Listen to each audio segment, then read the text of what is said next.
नमस्कार, स्वागत करती हूँ आप सभी का अपने उत्तराखंड बुलेटिन में। आपके साथ मैं हूँ अमीषा यादव। शुरू करते हैं खबरों का सिलसिला। बद्री केदार के बाद अब गंगोत्री और यमुनोत्री धाम से भी देश दुनिया को बड़ा संदेश दिया जाएगा। इसके लिए पीएम मोदी के शीतकालीन प्रवास को लेकर एक खास प्लान तैयार किया जा रहा है, जिसके तहत प्रधानमंत्री नरेंद्र मोदी 15 दिनों के अंदर दूसरी बार उत्तराखंड का दौरा करेंगे। खास बात यह है कि इस दौरान पीएम मोदी गंगोत्री यमुनोत्री धाम को लेकर कोई बड़ी घोषणा भी कर सकते हैं। प्रस्तावित कार्यक्रम के अनुसार प्रधानमंत्री मोदी फरवरी महीने के पहले हफ्ते में उत्तराखंड पहुंच रहे हैं। खास बात यह है कि उनका यह दौरा शीतकालीन प्रवास के रूप में होने जा रहा है, जिसे शीतकालीन यात्रा के लिए देश दुनिया को संदेश देने से जुड़ा माना जा रहा है।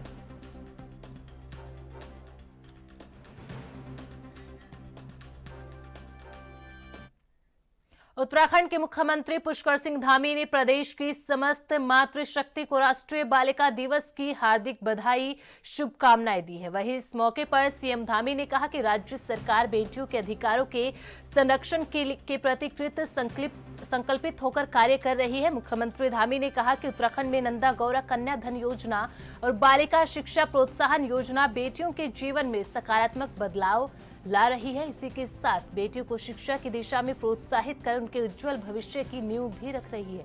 सीएम धामी ने कहा कि योजनाएं समाज में समानता और सशक्तिकरण की दिशा में एक जरूरी कदम साबित हो रहा है।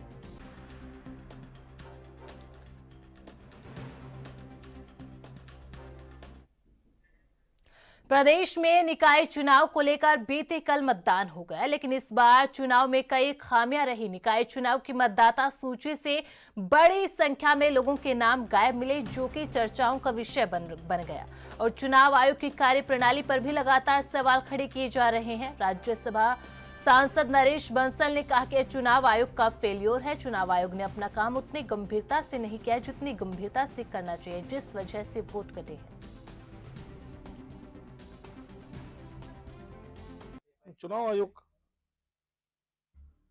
चुनाव आयोग ने अपना काम उतनी गंभीरता से नहीं किया जितना करना चाहिए था, नहीं तो वोट कटने की शिकायतें नहीं आती।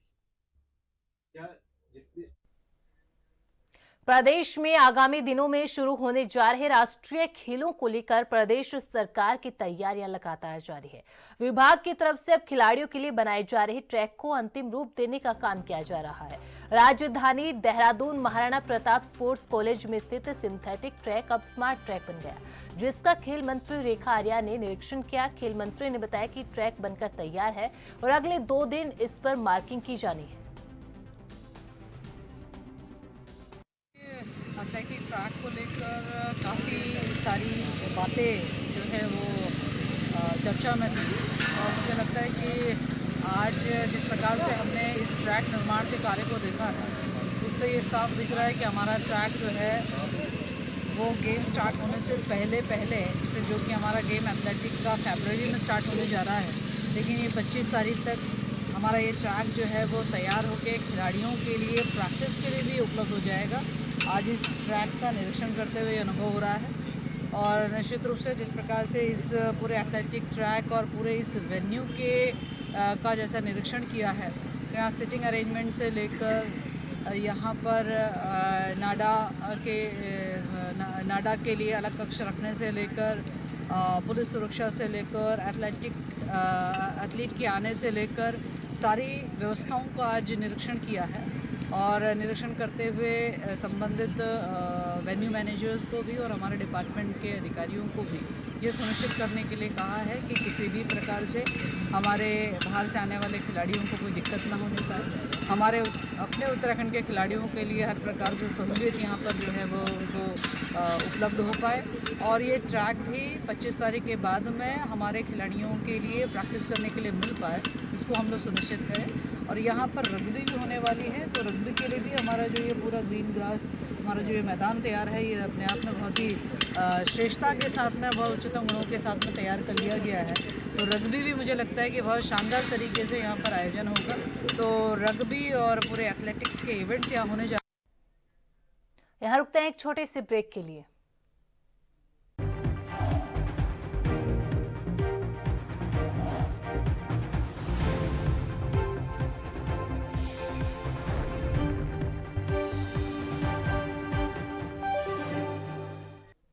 ब्रेक के बाद एक बार फिर से आप सभी का स्वागत है। खबरों में आगे बढ़ते हैं। राष्ट्रीय खेलों का आयोजन इस बार उत्तराखंड को मिला है।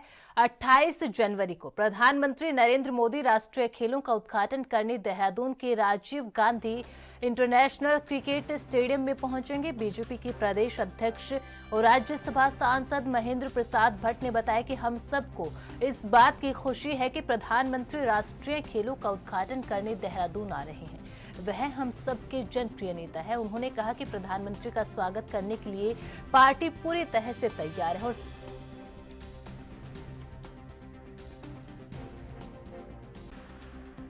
देखिए, नेशनल गेम्स के संदर्भ में प्रधानमंत्री जी का 28 तारीख को आगमन है और हम सब लोगों ने प्रधानमंत्री जी हमारे नेता है, इसलिए एयरपोर्ट से लेकर उनके आगमन से लेकर उनके आने तक के कार्यक्रमों में हम कहाँ उनका स्वागत कर सकते हैं उसकी हमने रणनीति बनाई है। ईश्वर की कृपा से तब तक हमारे परिणाम भी आ जाएंगे तो हमारे अनेकों जो नवनियुक्त नगर निगम के महापौर होंगे, पालिका अध्यक्ष होंगे, उनसे उनकी भेंट हो जाए, ऐसा हम आग्रह प्रधानमंत्री कार्यालय से कर रहे हैं। तो एक अच्छा और सुंदर कार्यक्रम और उनके स्वागत का कार्यक्रम उत्तराखंड के अंदर होगा। पूर्व वन मंत्री हरक सिंह रावत के करीबी रहे बीरेंद्र कंडारी की प्रवर्तन निदेशालय ने 101 बीघा जमीन अटैच की है। सहसपुर क्षेत्र में स्थित इस जमीन की बाजारी कीमत करीब 70 करोड़ रुपए बताई जा रही है। हालांकि पंजीकृत कीमत 6.5 करोड़ रुपए है। प्रवर्तन निदेशालय मामले में पिछले साल फरवरी से जांच कर रहा है। ईडी से मिली जानकारी के अनुसार इस जमीन से संबंधित पुलिस थाना सहसपुर में मुकदमा दर्ज किया गया था। इस पर ईडी ने जांच शुरू की तो पता चला कि न्यायालय के स्पष्ट आदेश के बावजूद स्वर्गीय सुशीला रानी ने बीरेंद्र सिंह कंडारी और नरेंद्र कुमार वालिया के नाम पर सहसपुर स्थित जमीन की 2 पावर ऑफ अटॉर्नी दर्ज कराई थी।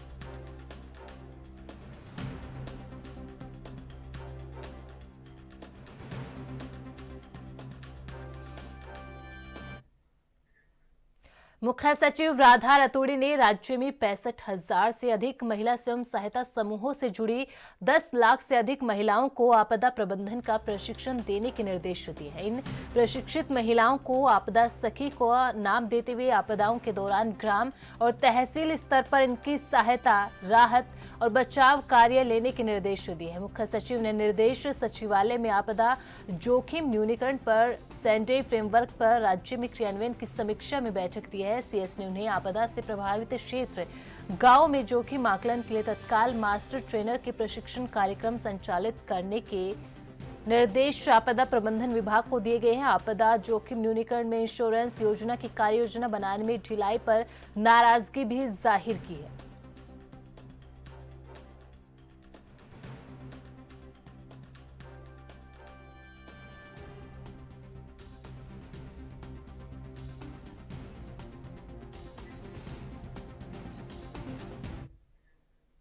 उत्तराखंड निकाय चुनाव में वोटिंग प्रतिशत का कम होना और कई मतदाताओं का नाम सूची में शामिल न होना, जिसको लेकर सियासी पारा हाई हो चुका है। कांग्रेस जहां एक ओर इसे सरकार की मशक्कत कार्यप्रणाली और षड्यंत्र करार दे रही है, वहीं बीजेपी इसे चुनाव आयोग की बड़ी चूक करार दे रहा है।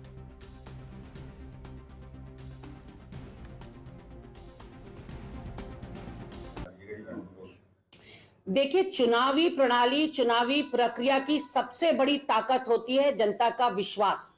जनता का विश्वास एक बार आपने खो दिया, उसको दोबारा स्थापित करने में सदियां लग जाती हैं। ऐसे में हमारे लोकतंत्र की मजबूती इसी बात पर थी कि हमारे वहां मतदाता बाहर निकलकर वोट करता था, उसको राजनीतिक प्रक्रिया में, राजनीतिक शुचिता में, पारदर्शिता में विश्वास था। लेकिन उसको भारी चोट पहुंचाते हुए यहाँ कल लोकल बॉडीज के इलेक्शंस के लिए जो मतदान हुआ है उत्तराखंड के अंदर, 100 नगरीय क्षेत्रों में 30 लाख वोटर्स ने अपने मतदान का प्रयोग किया है। बड़ी संख्या में वोटर लिस्ट से लोगों के नाम गायब पाए गए हैं। ये एक बड़ी मेहनत हो सकती है, बड़ी मशक्कत, या फिर एक सियासी वार हो सकता है, या षड्यंत्र हो सकता है, या फिर ये लापरवाही हो सकती है। लेकिन जो कुछ भी हुआ है प्रचंड बहुमत और ट्रिपल इंजन की सरकार में हुआ है। बनिस्बत इसके कि वो क्षमा याचना करते या फिर माफी मांगते या फिर इसकी तह में और जड़ में जाने की बात करते, वो जिस तरह से बड़े नेताओं का मखौल उड़ा रहे हैं और वीआईपी वोटर्स का नाम जिस तरह से गायब हुआ है और घंटों तक इनके सर्वर डाउन होने की खबर आती रही है, वो अपने आप में करेला ऊपर से नीम चढ़ा की कहावत को चरितार्थ करता है कि हरीश रावत जी का नाम नहीं होता, कोश्यारी जी मतदान नहीं कर पाते गलत नाम की वजह से, और सुशील कुमार जी जो मुख्य निर्वाचन अधिकारी हैं वो कहते हैं सर्वर डाउन है। तो ऐसे में किसके सामने आकर जाकर रोएं? महेंद्र भट्ट तंज का। प्रदेश प्रवक्ता गिरिराज किशोर हिंदवान ने कहा कि निकाय चुनाव में वोट देने के लिए मतदाताओं ने भारी उत्साह दिखाया। इसे देखते हुए कांग्रेस पार्टी निकायों में जीत का परचम लहराएगी। साथ ही मतदाता सूची में जो गड़बड़ी की बातें सामने आ रही है उसको लेकर कहा कि लोकतंत्र में हर व्यक्ति को मत देने का अधिकार है, लेकिन मतदाता सूची में गड़बड़ी लोकतांत्रिक अधिकार पर सीधा हमला है। मुख्यमंत्री हरीश रावत जी की बात नहीं है। भाजपा जब थक जाती है, हार जाती है, डरी हुई मुद्रा में होती है, तो निश्चित रूप से इस तरह के षड्यंत्र भाजपा के द्वारा होते हैं। कई पदाधिकारी हमारे जो है वोट नहीं कर पाए। आप स्वयं सोचिए, सारी चीजें बिल्कुल इंडिकेट कर रही थी, इशारा कर रही थी कि ये जानबूझ के सब कुछ किया गया है। सरकार शासित है इस समय भाजपा की, कुछ भी कर सकते हैं, ऐसा माहौल इन्होंने बना रखा है प्रदेश में।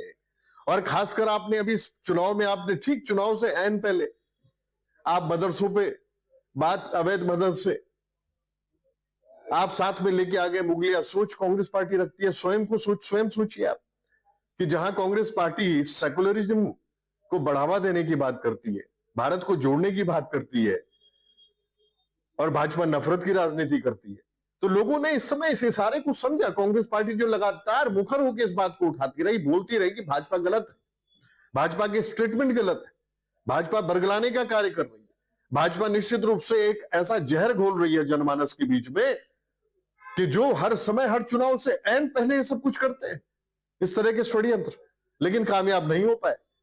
कल की जो वोटिंग प्रतिशत इंडिकेट कर रहा है, वो ये इंडिकेट कर रहा है कि करण महाराज जी के नेतृत्व में निश्चित रूप से उत्तराखंड में जो छोटी सरकारों का गठन होने जा रहा है, उसमें कांग्रेस पार्टी विजयश्री की तरफ अग्रसर है।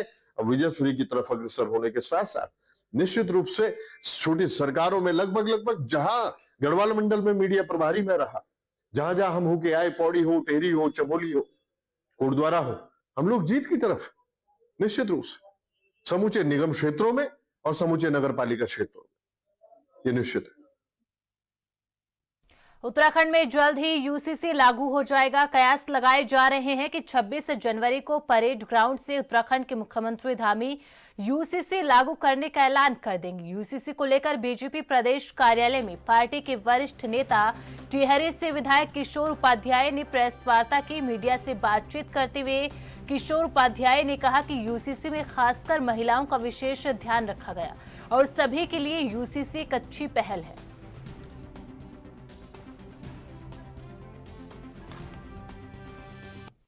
यूसीसी का मुख्य उद्देश्य हमारा ये है कि समाज में विशेषकर जो महिलाएं हैं उनको समान रूप से जो है वो अधिकार मिल सके। वो सारी बातें मैंने आपके सामने रख ली हैं और ये बहुत जल्दी यहाँ प्रदेश में लागू होने जा रहा है और अन्य प्रदेश भी उसमें जो है हमारे प्रदेश का अनुकरण कर रहे हैं। तो जिससे विशेषकर जो हमारी महिलाएं हैं जिनकी वजह से ये राज्य बना है, जिन्होंने बड़ी महत्वपूर्ण भूमिका निभाई, उनका जीवन खुशहाल हो सके, ये राज्य की ये मंशा है, सरकार की ये मंशा है। उसमें विधानसभा में थे जिसमें शादी, तलाक, संपत्ति और परिवार के नियम हर धर्म और जाति के लोगों के लिए एक जैसे बनाएगा। उसमें जो है समानता होगी, महिलाओं को मजबूत बनाएगा, समाज को एकजुट करेगा और सबके अधिकार सुरक्षित करेगा। जो हमारा ये अधिनियम है उसका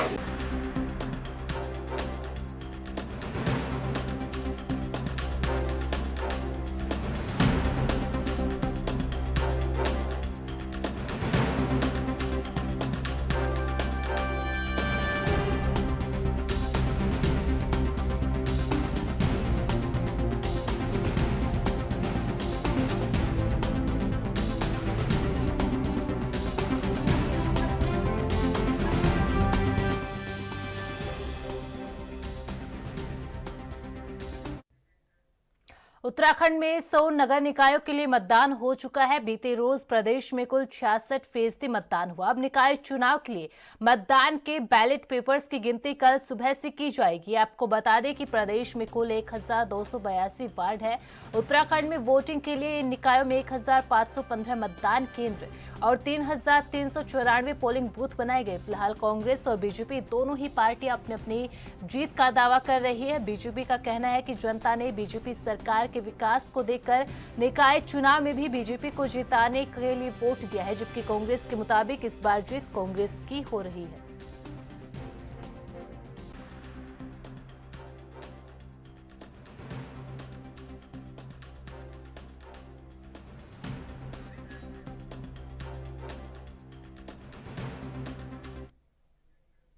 बुलेटिन में फिलहाल इतना ही। आप बने रहे एएनबी न्यूज के साथ। नमस्कार।